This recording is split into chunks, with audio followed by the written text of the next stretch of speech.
Okay, so now that the accessory is installed, now that the accessory is installed, plugged in over on the back left here, we're ready to power on the instrument, and then we'll open the software. So, power on the instrument, and we can open the software.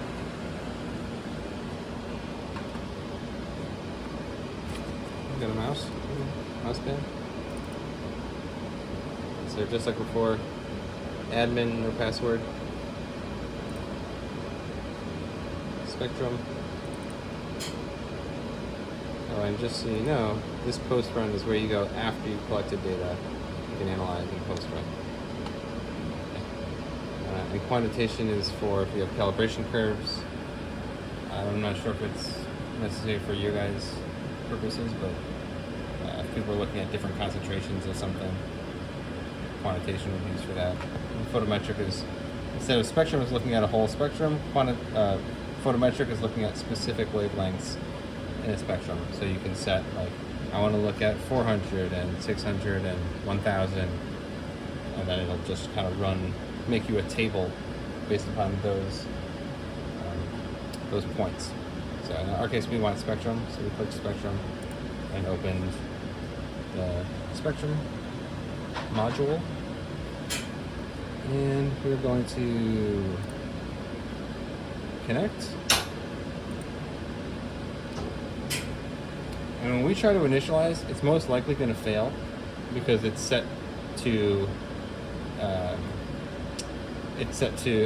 the parameters of not having this detector or this accessory inside. So we'll probably fail and have to redo it. So a couple things to note. Let's see, instrument. Okay, under the instrument tab, when there's no accessory, we would use standard. However, when we have this accessory in, it is option 2. So we'll select option 2 for the MCT detector.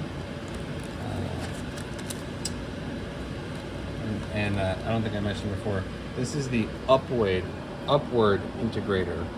So there's an upward meaning that the hole is in the top where you put your sample, and it's good for solid samples, things that you can lay on top.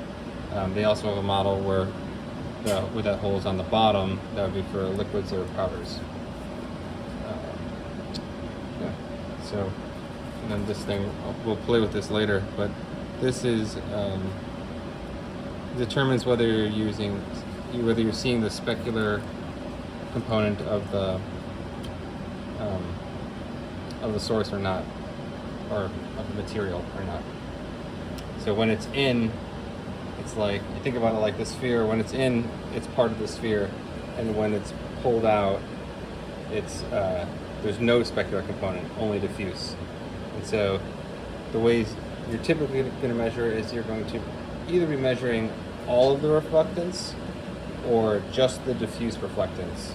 And if you want just the specular reflectance, which the specular means it's going in, it goes in and out at the exact same angle. So if you had a perpendicular line, it would be the same theta, yeah? Same angle on both sides. So that's what specular means. And if you want just that amount, you would take the total reading and the diffuse reading, and you subtract one from the other to give you what the remainder, which is just the specular. So we'll get into that.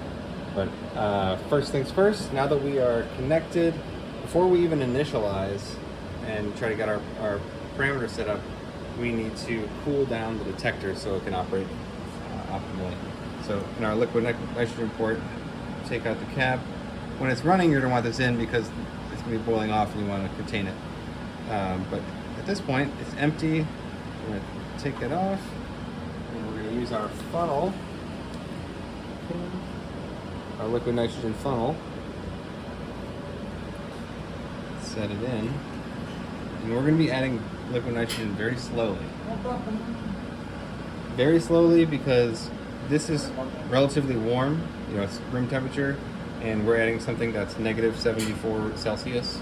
So crazy cold, and so it's going to be boiling off vigorously at first. So we just want to add little bits at a time, and as this cools down, that that boiling off, that reaction will get less vigorous, and then after we see the green light, so here it's yellow, meaning it's definitely not ready.